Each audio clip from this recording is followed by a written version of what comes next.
Selamat datang di channel Simar Imam. Sembari mendengarkan tinggalkan like dan komentarnya bosku. Jangan lupa pasang headset kalian.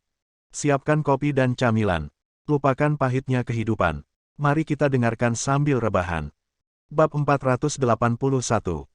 Diiringi teriakan mengerikan yang membuat orang mati rasa, masalah tersebut akhirnya pun usai. Yang Yani akhirnya membalas dendam, dan bola Cheng Kun, bahkan sebagai hukuman pribadi untuk gangsterisme, meledak sepenuhnya. Sing Kei mengirim Cheng Kun ke rumah sakit dan memulai penyelidikan bersama atas kasus pemerkosaan dan penipuan beberapa tahun lalu.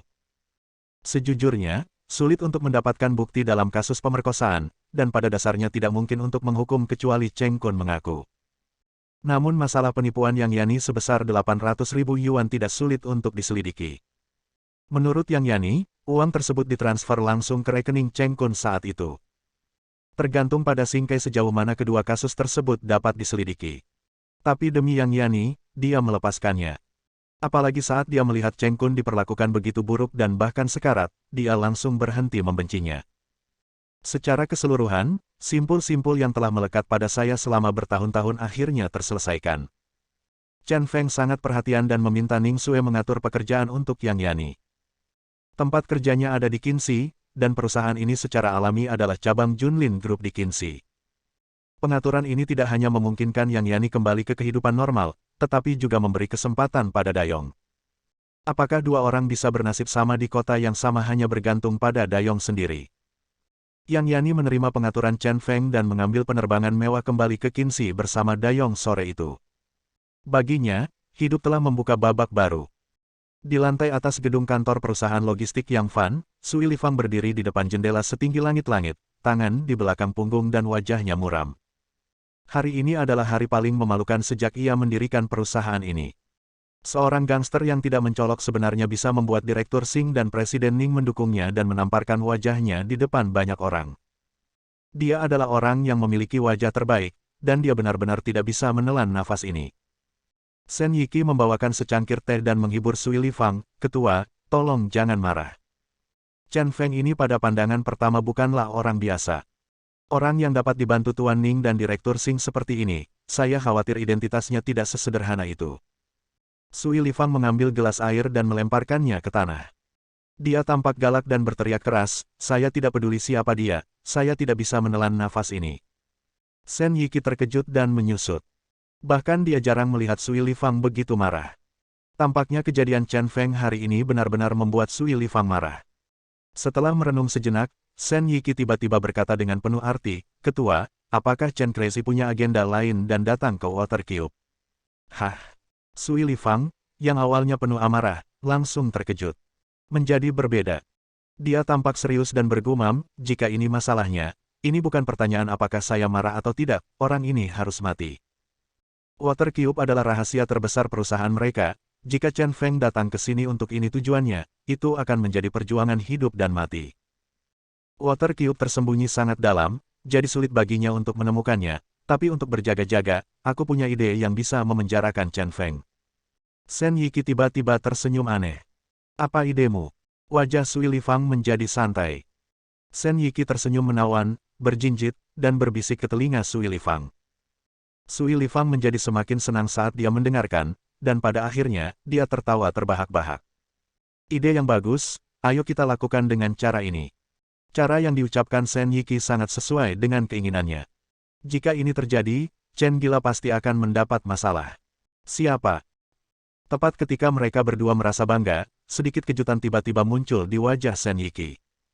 Dia menoleh ke belakang dan melihat seorang pria yang sangat kuat berdiri di depan pintu. Meskipun pria itu berwajah barat, dia fasih berbahasa Mandarin. "Kamu adalah musuh Chen Feng, dan saya adalah musuh Chen Feng. Bagaimana? Mari kita bergabung untuk mengalahkannya." Sui Lifang menatap pria barat itu dan berkata, "Kamu siapa dia? Kenapa aku harus percaya padamu? Namaku Magneto, dan aku nomor 42 di daftar Night Fury. Selama kamu mengikuti instruksiku dan membawa Chen Feng ke suatu tempat, dia pasti akan mati." Magneto tiba-tiba berkata. Dia membuka tangan kanannya dan meletakkan tongkat golf di sudut tas, lalu terbang dan melayang langsung ke tangan Magneto. Segera, dia dihancurkan menjadi bola oleh Magneto. Sui Lifang dan Sen Yiki sama-sama terkejut, setelah terkejut, mereka berdua menunjukkan senyuman bahagia. Malam ini ditakdirkan menjadi malam yang romantis. Di restoran barat berputar di lantai atas Hotel Tianqi Bintang 5 di tepi laut, Chen Feng dan Ning Xue duduk berhadapan. Di atas meja ada makanan barat yang mewah dan 2 gelas anggur merah yang mahal. Lingkungannya elegan dan sangat sentimental. Ning Xue memakai riasan tipis, hidungnya yang indah dan mulutnya yang seperti ceri memberinya perasaan yang lembut. Ibarat kue kecil yang ditaruh di atas meja, membuat orang ingin menggigitnya. Chen Feng bersandar di bangku dengan sembarangan dan tidak bisa menahan nafas seiring berjalannya waktu. Saya masih ingat 7 atau 8 tahun yang lalu, Ning Xue masih seorang gadis pedesaan yang sangat sederhana. Sepanjang hari, dia hanya memakai pakaian olahraga. Saat itu, ia sering berkuncir kuda sederhana dan memegang buku di pelukannya, tubuh pendeknya banyak mengandung sifat keras kepala. Waktu berlalu, dan gadis sederhana itu menghilang dan berubah menjadi presiden yang mendominasi di depanku, yang mengenakan gaun bermerek. Xiao Xue, kamu menjadi semakin berbeda dari sebelumnya. Saat aku melihatmu hari ini, aku hampir tidak mengenalimu. Kata Chen Feng bercanda dan melirik keluar jendela, yang menunjukkan pemandangan malam Sinan yang paling indah. Bulan yang cerah terbit di atas laut, dan lampunya menyala terang. Postur pandang yang paling indah adalah dengan melihat ke bawah, memberikan ilusi bahwa segala sesuatunya kecil. Dia ingat gadis ini suka mendaki gunung dan tempat tinggi, dan dia menyukai perasaan menghadap ke bumi. Tampaknya penampilan orang tersebut telah berubah, tetapi temperamennya tetap sama. Mata Ning Xue berbinar dan dia berkata dengan penuh semangat, orang gila, tahukah kamu di mana saja kamu selama 3 tahun terakhir? Aku hampir gila mencarimu. Orang-orang yang kami kenal tetap diam tentangmu. Lagi pula, apa yang terjadi? Dia mencari teman-teman Chen Feng, saudara laki-laki Chen Feng, dan bahkan Bai Xian. Namun, segalanya telah berubah. Rasanya seperti dalam semalam, semua orang berubah. Dia mencari dengan putus asa, takut dia akan kehilangan orang yang paling dia sayangi. Chen Feng duduk tegak, menghela nafas, dan berkata dalam-dalam, saya bukan lagi mantan raja militer Chen Feng. Saya hanya warga negara biasa sekarang. Anda tidak perlu pergi dan menyelesaikannya. Tidak ada gunanya bertanya. Ning Xue dia tampak bingung dan sedikit bingung. Bahkan ada secercah kekecewaan yang tak bisa disembunyikan. Tahukah Anda, di dalam hatinya, Chen Feng adalah dewa perang paling sempurna di dunia. Ada apa? Sedikit kecewa, kata Chen Feng sambil tersenyum. Ning Xue buru-buru menggelengkan kepalanya dan berkata, jangan bicara omong kosong. Jika aku tidak bisa menikahimu dalam hidup ini, aku tidak akan menyerah. Belum lagi kamu hanyalah warga negara biasa sekarang, bahkan seorang pengemis dengan kehilangan lengan dan kaki. Aku harus menemukan cara untuk menikah denganmu di rumah. Chen Feng tidak bisa menahan senyum pahit dan menggelengkan kepalanya, ambisi gadis ini belum berubah. Saya masih ingat gadis ini berkata, kamu adalah pria paling jantan di dunia, tetapi saya ingin menikahimu di rumah seperti seorang pria menikahi seorang wanita. Ini benar-benar retorika terbesar di dunia. Catatan. Sui Lifang, Sui Lifang, Sui Lifang, Sui Lifang. Keduanya mempunyai arti yang sama, yaitu water cube. Namun penulisannya berbeda, yang satu nama orang, yang satu lagi sesuatu yang dicari Chen Feng. Jika kalian bingung, sama saya juga. Bab 482. Keduanya bertukar kacamata dan membicarakan banyak kejadian masa lalu. Pertemuan antara Chen Feng dan Ning Xue juga merupakan hal yang aneh. Saat itu malam musim dingin bersalju, dengan salju tebal seperti bulu angsa menutupi seluruh kota Yanjing. Di dunia yang kejam ini, hanya penyair romantis, yang akan melekat pada salju, merasa itu indah, merasa itu adalah suasana hati. Tetapi bagi banyak orang biasa, dinginnya yang menyengat kulit. Orang yang masih berjuang untuk bertahan hidup tidak akan pernah mengerti apa itu kenikmatan spiritual.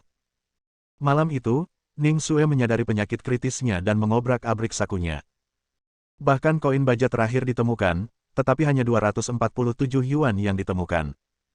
Ada perbedaan besar antara biaya 247 yuan dan jumlah tagihan yang dikeluarkan rumah sakit. Hampir 2 angka nol hilang.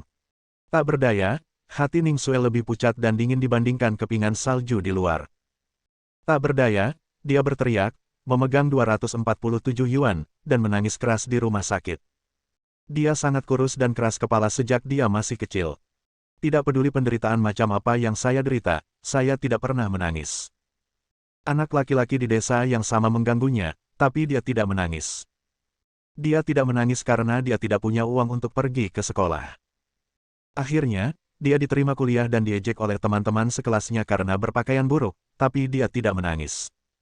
Bekerja 3 kali sehari, dia sangat sibuk sehingga dia tidak menangis. Tapi saat ini, dia tidak tahan lagi. Karena dia sangat tidak berdaya, dia bahkan tidak mampu membiayai pengobatan dan operasi ibunya. Saya hanya bisa melihat ibu saya terbaring tak berdaya di ranjang rumah sakit sambil kesakitan. Saya memohon kepada semua dokter dan kepala saya patah. Tapi di dunia yang acuh tak acuh ini, tidak ada yang bersimpati padanya. Ya Tuhan, apakah kamu benar-benar buta? Aku tidak pernah melakukan hal buruk seumur hidupku.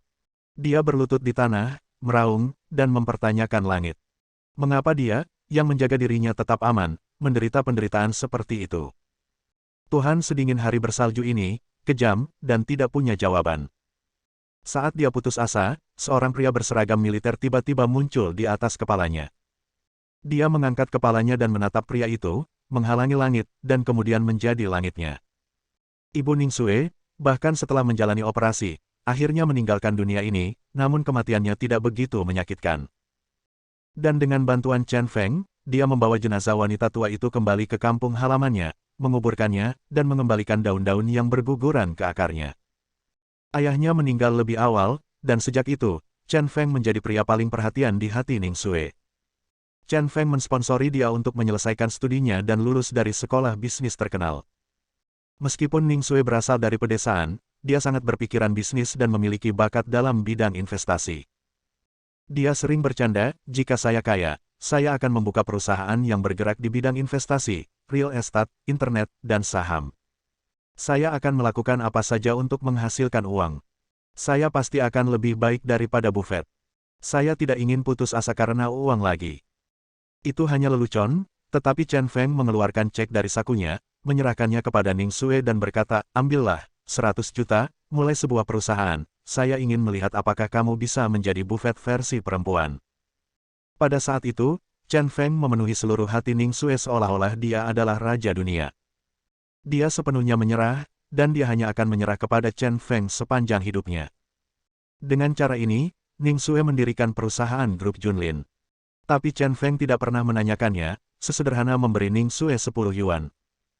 Selama 8 tahun terakhir, Ningsue telah menggunakan bakat investasinya secara maksimal. Tak hanya mendirikan sejumlah anak perusahaan yang bergerak di bidang industri, ia juga menjadi pemegang saham utama di banyak perusahaan potensial melalui investasi. Perusahaan ini telah berkembang dari 100 juta pada awalnya menjadi raksasa bisnis dengan valuasi puluhan miliar. Dan Ningsue juga menjadi pengusaha wanita paling legendaris dan termuda di Kerajaan Naga. Makan ini berlangsung selama 3 jam, dan keduanya masih belum sepenuhnya puas. Tapi Ningsue yang dingin dan sombong sudah tersipu, dan dia sedikit memanjakan.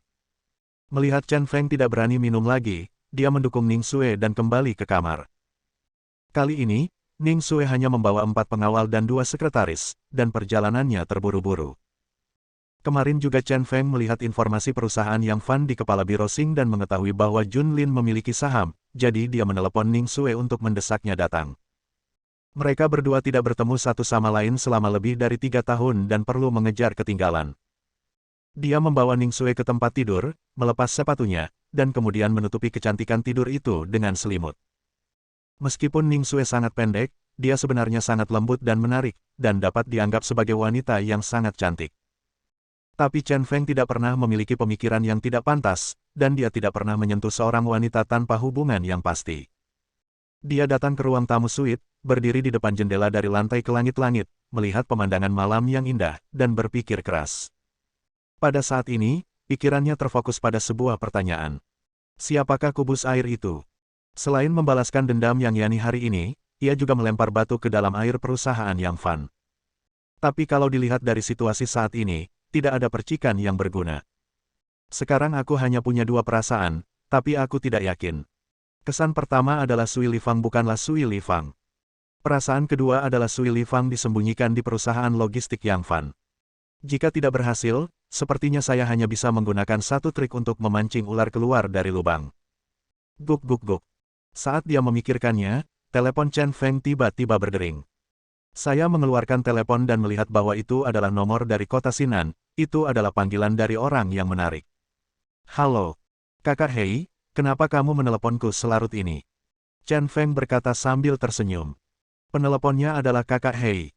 Kakak Hei adalah orang yang baik dan asli Sinan, dia sangat akrab dengan Sinan, jadi dia dan Kakak Hei bertukar nomor telepon. Kupikir aku akan menggunakan orang ini di masa depan, tapi aku tidak menyangka Saudara Hei akan mengambil inisiatif untuk menghubunginya secepat ini. Saudara Chen, saya minta maaf telah mengganggu Anda selarut ini, tetapi ada sesuatu yang mendesak yang harus saya sampaikan kepada Anda, bahkan sebagai hadiah atas uang yang Anda berikan kepada saya. Kata Saudara Hei. Hah? Chen Feng mau tidak mau terkejut dan bertanya, ada apa? Saudara Hei tampak ceroboh dan berkata dengan sembunyi-sembunyi, Saudara Chen, jika kamu datang ke toko lotre saya akan memberimu sesuatu. Jika Anda melihat sesuatu, saya jamin itu akan sangat berguna bagi Anda. Oke, tunggu aku. Chen Feng menutup telepon, merasa sedikit aneh. Mengapa pria ini begitu misterius? Namun ia percaya pada penglihatannya sendiri dan tidak akan melihat orang yang salah, orang tersebut adalah orang yang saleh dan tidak boleh menyakitinya. Setelah pergi ke kamar dan menutupi Ning Xue dengan selimut, Chen Feng meninggalkan kamar. Dia memberitahu 4 pengawal di luar ruangan, terima kasih atas kerja kerasmu malam ini, lindungi dia. Keempat pengawal jangkung berpakaian hitam berdiri tegak dan mengangguk satu demi satu. Saya menghentikan taksi di lantai bawah dan tiba di toko lotre Hei Ge dalam waktu setengah jam. Saat itu sudah lewat jam 12, dan lampu di toko lotre sudah menyala. Saudara Hei sedang duduk di sana dengan sebotol anggur putih di pelukannya, tampak tidak yakin. Apa yang sedang terjadi? Sangat misterius. Chen Feng tidak bisa menahan diri untuk tidak bertanya begitu dia masuk. Ketika Saudara Hei melihat Chen Feng datang, dia segera menutup pintu toko dan menguncinya dari dalam. Kemudian dia menarik Chen Feng untuk duduk dan berkata kepada Chen Feng, kali ini kamu harus berterima kasih padaku, bukan aku. Kamu akan dijebak kali ini. Bab 483. Sudah lewat jam 1 ketika Chen Feng keluar dari toko lotre Broter Hei. Melihat langit malam yang gelap, dia tidak bisa menahan cibiran. Tampaknya salah satu dari dua perasaan itu telah terkonfirmasi. Artinya, Water Cube memang anggota perusahaan yang fun, jika tidak, pihak lain tidak akan menggunakan cara kejam seperti itu untuk membunuhnya. Tapi untungnya, Kakak Hei memberinya kejutan besar. Dengan cara ini permainan menjadi lebih menarik. Di pintu masuk toko lotre, Chen Feng memanggil taksi dan bersiap untuk kembali ke hotel. Guk guk guk. Tapi begitu pengemudi menyalakan mobil, teleponnya berdering. Saya mengeluarkan telepon dan melihat bahwa itu adalah nomor yang tidak dikenal. Siapa yang akan meneleponnya di tengah malam? Halo. Setelah memikirkannya, dia menjawab telepon. Chen gila, lama tidak bertemu. Terdengar suara berat dari seberang sana. Setelah mendengar suara ini, Chen Feng duduk tegak dan ekspresinya segera menjadi gelap. Itu kamu, Eddie Bar. Suara ini terlalu familiar baginya, dan suara ini bahkan lebih mengejutkannya. Namaku bukan Eddie Bar sekarang. Aku adalah pelayan Lord Overlord. Aku pengendali Venus dari 8 planet, Magneto. Eddie Bar berkata dengan sangat bangga. Mengenai nama yang diberikan oleh Lord Pengendali Venus, dia sangat puas. Chen Feng mengerutkan kening dan mencibir, omong kosong apa tentang 8 planet Venus. Apakah kamu menjadi gila setelah tinggal bersama orang gila itu untuk waktu yang lama? Itu bukan semua salahmu. Eddie Bar meraung, kaulah yang menyebabkan aku ditangkap oleh Dark Abyss. Tentu saja, saya harus berterima kasih sekarang, karena saya telah sepenuhnya menyerah kepada Lord Overlord. Saya ingin bekerja dengan Lord Overlord untuk menemukan asal mula kehidupan dan arti sebenarnya dari dunia. Dan kamu, boneka eksperimental 0493, saatnya pulang. Kamu juga adalah pelayan Tuan. Persetan kamu. Chen Feng langsung memuntahkan aromanya dan mengutuk, kamu adalah orang bodoh yang berpikiran rendah tanpa pendapat independen. Berhenti bicara omong kosong padaku di sini dan katakan pada orang gila itu untuk tidak membuatku kesal. Jika kau membuatku kesal, aku akan menyalahkan seluruh Dark Abyss. Dia dan Eddie Bar terjebak di Dark Abyss bersama-sama. Tapi sejujurnya, penangkapan Eddie Bar memang ada hubungannya dengan dirinya. Kemudian, dia melarikan diri dari Dark Abyss. Pria aneh yang membuat berita di Georgia ini tetap berada di Dark Abyss selamanya. Saya benar-benar tidak menyangka bahwa Eddie Bar, yang berjuang mati-matian saat itu, kini akan menyerah sepenuhnya kepada Dark Abyss dan menjadi pengendali 8 planet omong kosong Dark Abyss. Orang gila itu benar-benar mengira dirinya adalah penguasa tata surya. Kamu masih tidak bisa mengubah kesombonganmu. Edibar mendengus dingin, berhenti bicara omong kosong, Tuan Guru memintaku untuk membawamu kembali. Jika kamu tidak menurut, maka kecantikan kecil ini akan mati tanpa tempat pemakaman. Ning Xue diikat erat ke pilar di depan Edibar. Pada saat ini, Ning Xue telah terbangun dari mabuknya dan menatap tajam ke arah Edibale. Mendengar ini, wajah Chen Feng langsung menjadi gelap. Dia segera mengerti bahwa pihak lain telah menculik Ning Xue, dan berkata dengan suara yang dalam, "Jangan sentuh dia, sentuh sehelai rambut pun di kepalanya, dan aku akan membunuhmu tanpa tempat pemakaman." Edibar tidak terancam dan mencibir, "Pembuatan kapal Nongxi, aku akan menunggumu di kapal besi tua di pabrik." Kali ini, dia ingin memiliki akhir yang baik dengan Chen Feng. Chen Feng menutup telepon dan buru-buru berkata kepada pengemudi, "Tuan, pergilah ke galangan kapal Nongxi." Sopir itu jelas merupakan penduduk lokal dari Sinan dan berkata dengan terkejut, tempat itu telah ditinggalkan dan sangat terpencil. "Apa-apa yang kamu lakukan di sana?" Chen Feng tidak mengatakan apa-apa, tetapi mengeluarkan 200 yuan dari sakunya dan melemparkannya langsung ke kursi penumpang. Pengemudi melirik ke samping, segera berbalik, menyalakan pedal gas dan memulai jalan. Tempat ini sangat terpencil, gelap gulita, dan satu-satunya suara yang terdengar hanyalah suara gelombang air yang sangat menyedihkan. Di bawah lampu jalan yang redup, Chen Feng melihat gerbang galangan kapal Nongxi. Sudah ditutupi dengan berbagai macam grafiti, dan tidak terlihat seperti itu lagi. Di galangan kapal yang ditinggalkan, ada sebuah kapal besar yang ditinggalkan di parkir. Kapal besar itu ditarik dengan rantai besi dan diparkir di dermaga, di atasnya terdapat sedikit lampu yang berkelap-kelip seiring goyangan kapal besi tersebut. Chen Feng naik melalui pintu besi yang diberi coretan dan diam-diam sampai ke kapal besi. Melihat ke dalam, saya melihat Edibar duduk di kabin yang ditinggalkan, memegang ayam panggang dan memakannya. Di dalam kabin terdapat sebuah lampu tua yang cukup terang dan menerangi kabin bobrok tersebut. Dan pada pilar di tengah kabin, Ning Xue yang kurus diikatkan padanya. Ikatannya sangat erat hingga kaki Ning Xue bahkan tidak terjatuh dari tanah. Ada sesuatu yang menyumbat mulutnya, dan wajahnya yang keras kepala menahan rasa sakit. "Masuklah saat kamu di sini, jangan berdiri di luar." Edibar meludahkan tulang, melemparkan ayam panggang ke samping, berdiri dan menyilangkan tangan di depan dada. Dia melihat ke dalam kegelapan, matanya mengarah ke arah Chen Feng seolah-olah dia telah melihat Chen Feng. Itu dia. Dia lebih baik dari sebelumnya. Tidak ada gunanya bersembunyi lagi. Chen Feng berjalan keluar perlahan dan melompat ke kabin. Begitu dia masuk, dia bisa melihat kondisi Ning Xue yang menyedihkan dengan lebih jelas. Tali ketat itu membentuk bekas di lengan putih halus Ning Xue. Tapi wajah keras kepala Ning Xue memiliki sepasang mata keras kepala, yang terbuka lebar. Dia sepertinya memberitahu Chen Feng bahwa dia tidak merasakan sakit sama sekali, sehingga Chen Feng bisa yakin. Melihat Ning Xue seperti ini, wajah Chen Feng tiba-tiba menjadi gelap. Matanya merah darah dan penuh niat membunuh. Dia berkata kepada Edibar, yang sudah bertahun-tahun tidak dia temui, "Saya sudah bertahun-tahun tidak bertemu Anda, dan bahasa Mandarin Anda sudah sangat lancar. Namun, perilaku Anda menggunakan wanita untuk membuat keributan membuat saya sangat jijik. Belum terlambat untuk melepaskannya. Kalau tidak, kamu pasti akan mati mengenaskan." Edibar terlihat sangat bersemangat melihat Chen Feng lagi. Dia telah menantikan momen ini hampir dalam mimpinya, bahkan lebih bersemangat daripada bertemu kekasihnya. Menekan kegembiraannya, dia berkata kepada Chen Feng, secara alami tidak mungkin membiarkan dia pergi. "Aku akan memberimu kesempatan untuk bertarung denganku. Jika kamu menang, kamu bisa membawanya pergi. Jika kalah, bukan hanya kamu akan dibawa kembali ke Dark Abyss, tapi gadis ini juga akan mati." Saat dia mengatakan itu, dia mengambil paku tua dari tanah dengan tangan kanannya dan meletakkannya di telapak tangan-tangannya. Tiba-tiba, paku itu melayang. Kemudian dengan "wosh", dia terbang menuju Ning Xue di pilar dengan kecepatan sangat tinggi. Ding! Paku itu menggosok kulit kepala Ning Xue dan terjepit di pilar. "Persetan denganmu."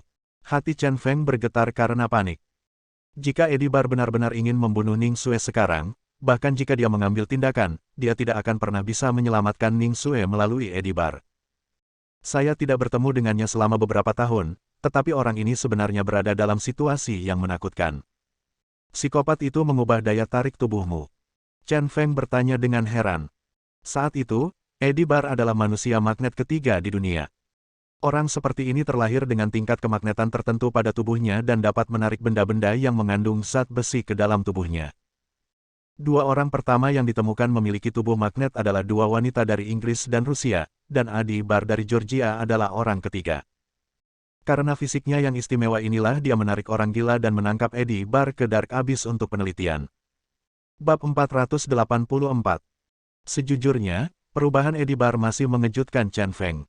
Saat itu, orang ini hanyalah seorang master junior biasa. Ketenarannya berasal dari Guinness World Record, bukan dari pertarungan. Itu adalah rekor yang aneh. Disaksikan oleh staf Guinness, Eddie Bar menyedot 70 atau 80 sendok besi sambil telanjang. Untuk sementara waktu, reputasi manusia magnet ketiga terkenal di dunia. Namun karena rekor dunianya tersebut, Eddie Bar diincar oleh Dark Abyss. Boneka-boneka percobaan yang ditangkap oleh Dark Abyss semuanya adalah orang-orang istimewa yang berbeda dari orang-orang biasa. Selain orang-orang 5 ekstrim yang memiliki bakat fisik, banyak juga orang-orang yang luar biasa.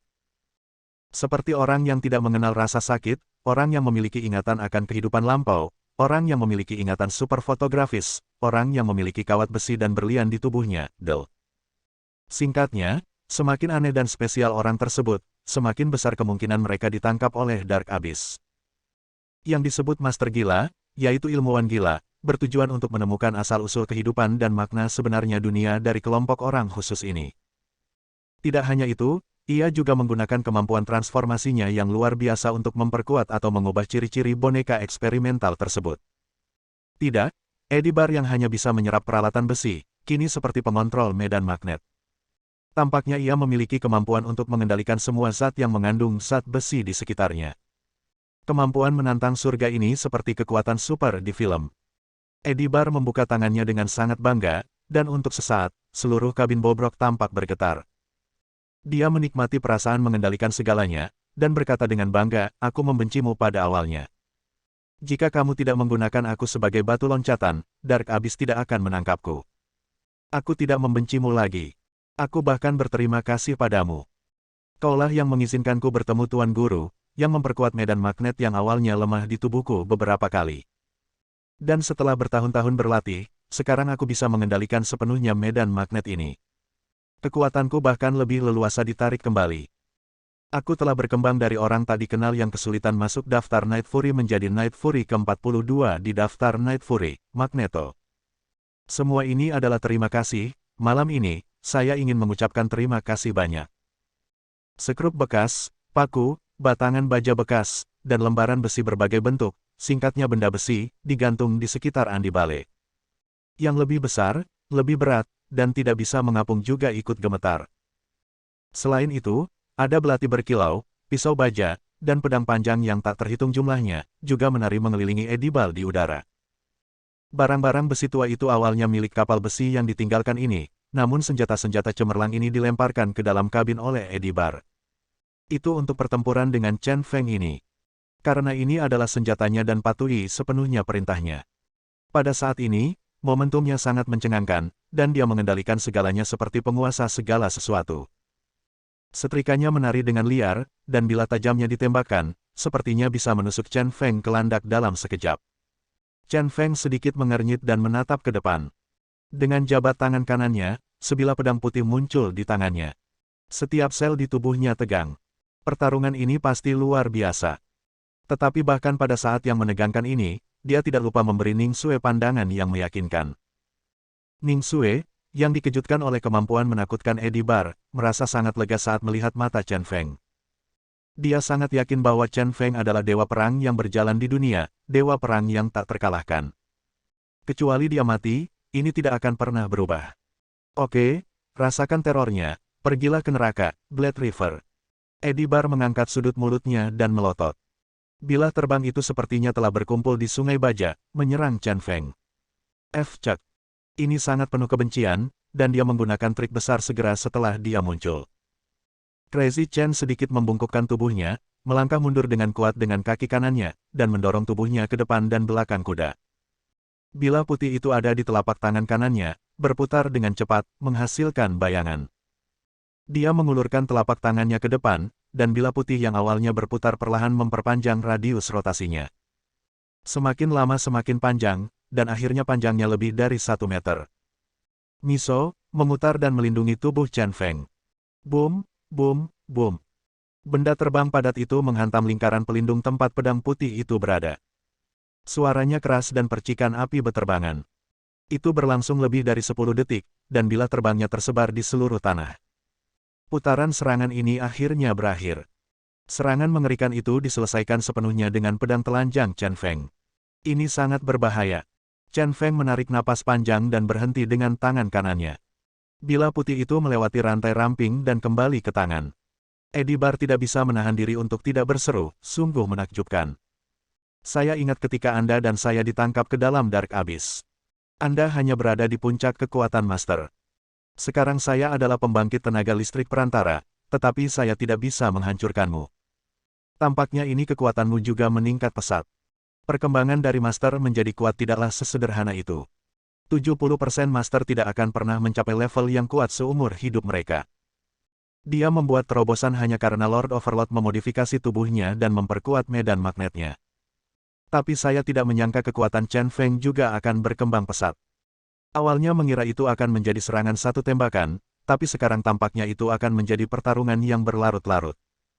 Oke, Edibar, aku tidak bermaksud menipumu saat itu. Kenapa kamu begitu pendendam? Mari kita berhenti bicara omong kosong. Kekuatanmu tidak bisa membawaku pergi, dan aku tidak tega membunuhmu. Jika kamu pergi sekarang, apa yang harus aku lakukan? Itu tidak pernah terjadi, jika tidak, kamu tidak akan kembali hidup-hidup. Kata-kata Chen Feng terdengar gila, tapi itu bukan kebohongan. Menurutnya, jurus apik Edibar tidak nyata.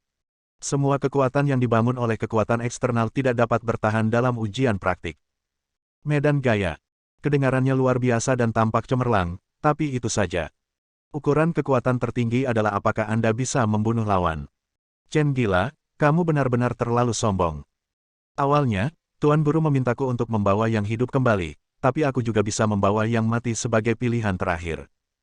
Sekarang aku sudah memutuskan, bawa saja yang sudah mati kembali. Edibar marah, dengan lambaian tangannya, beberapa belati melayang di tanah dan terbang langsung ke arah Chen Feng. Kalau begitu mari kita lihat apakah kamu memiliki kemampuan ini. Chen Feng mendengus dingin, memegang pedang putih di tangannya, dan melompat keluar dengan seluruh tubuhnya. Dia memutar tubuhnya, dan pedang putih itu membentuk lengkungan anggun di udara, menjatuhkan belati yang terbang itu. Namun Edibar tak mau menyerah, seluruh kapal besi yang ditinggalkan itu seolah menjadi gudang senjatanya yang tiada habisnya. Begitu saja, di bawah kendalinya, benda-benda kacau dari segala arah menemukan sudut yang aneh dan menyerang Chen Feng. Api berkobar, dan tubuh Chen Feng menjadi semakin cepat, dan tangannya yang memegang pisau menjadi semakin ganas. Ribuan pedang besi dihadang olehnya tanpa kerusakan apapun. Tak hanya itu, ia semakin dekat dengan Edibar selangkah demi selangkah. Begitu mendekat, Edibar, petarung jarak jauh, akan menderita kerugian besar. Pada saat ini, Edibar melirik, melepaskan sikap arogan awalnya, dan menargetkan Ning Xue, sang sandera. Chen gila, kamu memaksaku menggunakan trik ini. Dia mengeluarkan sebuah kotak dari tubuhnya dan ketika dia membukanya, kotak itu berisi jarum besi. Dia mengangkat kotak itu dan jarum besi itu terbang ke udara. Kemudian, di bawah kendali medan magnetnya, semua jarum besi ini terbang menuju Ning Xue. Bab 485. Tidak ada yang lebih hina dari ini. Ketika Edibar mengetahui bahwa dia sedang mengendalikan senjatanya dan tidak dapat melukai Chen Feng sama sekali. Sikap arogan di awal sudah hilang. Jika saya mengetahui hal ini, saya seharusnya langsung menggunakan Ning Xue sebagai ancaman, dan mengetahui tugas tuannya. Sekarang sudah dititipkan, hanya bisa membuat hal tercela ini meninggalkan stigma. Bagaimanapun, hatinya ragu-ragu sejenak. Ning Xue adalah wanita yang sangat keras kepala, dalam kekeras-kepalaannya terdapat temperamen yang tidak takut pada apapun. Pada saat ini, jarum halus yang tak terhitung jumlahnya semakin membesar di pupil matanya. Tapi matanya tidak pernah berkedip. Ibarat melihat pemandangan, menyaksikan air terjun 1000 jarum ini. Keterampilan rahasia Sekte Tang yang disebutkan di TV, jarum bunga pir hujan lebat, mungkin tidak lebih dari itu. Dia akan diserang oleh ribuan jarum, tetapi pada saat ini, sesosok tubuh memblokirnya dengan erat. Itu menghalangi pemandangan dan semua bahaya. Perasaan itu sangat mirip dengan malam bersalju beberapa tahun lalu. Seseorang menjadi langitnya. Edibar, jarummu setengah detik terlalu lambat. Aku berterima kasih atas setengah detik ini, rahasia pedang putih, angin puyuh di langit. Kaki Chen Feng dengan keras menginjak tanah, langsung menghancurkan lantai yang aus. Itu hancur. Dan tubuhnya terbang seperti pegas. Tidak hanya itu, tubuhnya tergeletak secara horizontal di udara, menggunakan pinggangnya yang sangat bengkok untuk memutar seluruh tubuhnya dengan cepat. Dia memegang pedang putih itu erat-erat di tangan kanannya dan memutar tubuhnya ke depan, menimbulkan aliran udara di bagian depan pedang putih itu. Gelombang udara mengikuti titik itu dan membentuk busur indah ke belakang. Badai gelombang udara seolah menjadi penutup, menutupi tubuh Chen Feng. Dan badai gelombang udara langsung memantulkan semua jarum besi yang beterbangan. Ini. Edibar tertegun dan membeku di tempat karena takjub. Chen Feng berbalik, menggunakan pedang putihnya untuk memimpin badai gelombang udara yang seperti penusuk. Perlindungan ki orang kuat itu digunakan oleh Chen Feng sebagai serangan terkuatnya. Belum lagi jarum besinya terpental, rasanya tembok tembaga pun masih bisa ditembus badai ini. Aku akan bertarung denganmu. Masalahnya sudah sampai pada titik ini, dan tidak ada jalan keluar. Edibar tiba-tiba meraih tangannya dan menarik lantai yang rusak, menghalanginya di depannya. Hancurkan! Teriak Chen Feng, dan Suantian Break langsung menghantam lantai di tangan Edibar. Dan tubuhnya terus berputar, langsung menuju ke tubuh Edibar. Saat ini Edibar sudah kehilangan posisi bertahannya, jika Chen Feng terus menyerang pasti akan menerobos dengan satu pukulan. Tapi saat ini, Chen Feng diam-diam menyingkirkan pedang putihnya. Badai dahsyat itu langsung kehilangan kekuatan serangannya yang tajam dan tidak lagi berbahaya. Apa yang kamu? Di tengah keterkejutan Edibale, Chen Feng mengganti pedang putih itu dengan tinjunya dan memukul perut Edibale. Kekuatan ledakan rotasinya masih ada, dan Edibar terlempar karena pukulan kuat tersebut, dan menghantam batang besi dengan keras. Batang besi tebal itu tiba-tiba membentuk setengah lingkaran. Setelah totalnya selesai, Chen Feng memanfaatkan situasi tersebut dan menopang dirinya dengan satu tangan, membalikkan kakinya ke samping, dan berdiri teguh. Menurunkan matanya, dia melihat beberapa noda darah samar di tubuhnya. Ternyata badai dahsyat tadi tidak melambungkan semua jarum besi tersebut. Masih ada 3 yang menembak ke tubuhnya. Tidak sulit untuk merasakan bahwa jarum besi ini beracun, dan area yang terluka akan terasa mati rasa di beberapa tempat. Kenapa kamu tidak membunuhku? Edibar bertanya sambil menekan darah dari tenggorokannya. Jika Chen Feng terus menyerang dengan pedangnya sekarang, dia akan mati. Harga dirinya terluka. Chen Feng memiliki ekspresi dingin di wajahnya, tetapi dia mengangkat bahu dan berkata, saya tidak suka berhutang budi. Saya hanya memperlakukannya seolah-olah saya berhutang budi kepada Anda dan membayarnya kembali kepada Anda. Setelah mendengar ini, Edibar sangat marah, ekspresinya semakin jelek. Dia meraung, aku tidak ingin kamu melepaskanku. Jika kamu tidak membunuhku, aku akan membunuhmu. Kata-kata Chen Feng sepertinya merangsang dia, membuatnya tampak garang. Dengan lambaian tangannya, sebuah jarum besi terbang langsung dari tubuh Chen Feng. Mungkinkah dia bisa mengendalikan jarum besi yang disuntikkan ke tubuhku? Chen Feng kaget saat tubuhnya sakit. Sekarang ada jarum besi tak jauh dari jantungnya, kalau dikuasai Edibar akan berbahaya. Memikirkan hal ini, dia menggunakan seluruh kekuatannya dan melompat mundur dengan eksplosif. Dengan lompatan ini, dia melompat langsung ke sisi Ning Xue. Potong. Dia memotong tali yang mengikat Ning Xue dengan satu pisau, mengambil Ning Xue, dan melompat keluar dari jendela yang pecah. Ada air laut di luar jendela, dengan cipratan air. Edibar segera mendekati jendela dan melihat ke bawah. Di laut yang gelap, hanya ada sedikit gelombang yang bergelombang. Chen Feng dan Ning Xue menghilang tanpa jejak. Chen gila, aku pasti akan membunuhmu lain kali. Dia meraung marah, dadanya terasa sesak, dan dia menyemburkan seteguk darah. Segera, dia pingsan di tanah. Chen Feng memeluk Ning Xue dan berenang menjauh dari dasar air. Dia mengeluarkan kain dari mulut Ning Xue dengan satu tangan dan menyeretnya erat-erat. Ning Xue langsung tersedak, gelembung-gelembung naik, dan tangannya berkibar secara acak. Ini benar-benar merepotkan. Tidak perlu khawatir tentang apapun saat ini, Chen Feng mengulurkan tangan dan menempelkan mulutnya ke mulut Ning Xue. Pindahkan sedikit udara yang tersisa di tubuh Anda ke sana. Ning Xue, yang masih meronta, berhenti meronta dengan tangannya. Tak hanya disengaja atau tidak, ia justru merangkul leher Chen Feng. Kesadarannya bimbang antara kejelasan dan ilusi. Ciuman ini adalah ciuman pertamanya. Sungguh luar biasa, sungguh luar biasa. Seluruh semangatku terangkat, karena ciuman ini didedikasikan untuk orang yang paling kucintai. Setelah beberapa saat, Chen Feng menjulurkan kepalanya keluar dari air dan menarik napas dalam-dalam. Ning Xue tampak malu, tapi dia masih mencengkeram leher Chen Feng. Chen Feng berenang ke pantai dan memanjat sambil menggendong Ning Xue. Sambil terengah-engah, dia berkata dengan mengeluh, "Mengapa kamu menjulurkan lidah?" Dalam keadaan seperti itu, masih ada kesenangan seperti itu, saya yakin. Ning Xue memuntahkan beberapa suap air laut, beristirahat untuk waktu yang lama, baru pulih sedikit. Dalam cahaya redup, dia tidak bisa melihat dengan jelas seperti apa rupa Chen Feng, tetapi sebuah dorongan mendorongnya, dan dia bergegas mendekat, memeluk kepala Chen Feng, dan menciumnya lagi.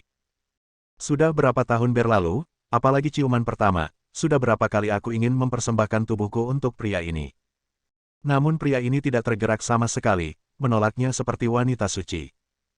Hari ini, pihak lain akhirnya berinisiatif untuk menciumnya, apapun alasannya, dia mengambil inisiatif. Dia ingin memanfaatkan kesempatan ini, menciumnya sampai akhir, dan menghabisinya. Hei, sudah cukup. Kita hampir berciuman. Kenapa kamu melepas celanaku? Chen Feng mendorong Ning Xue menjauh dan segera mengatur celananya. Gadis ini benar-benar gila, dia sebenarnya ingin menyerangnya seperti pengganggu. Orang gila, izinkan aku memberitahumu, meskipun aku belum sepenuhnya menghabisimu, kamu sudah menjadi separuh diriku hari ini. Suatu hari nanti, aku akan menikahimu secara keseluruhan. Ning Xue berkata dengan dominan, dengan wajah serigala, ada sedikit senyum bangga. Hari ini adalah hari penderitaan baginya, tetapi juga hari yang sangat membahagiakan baginya. Bersambung. Nantikan bab selanjutnya bosku.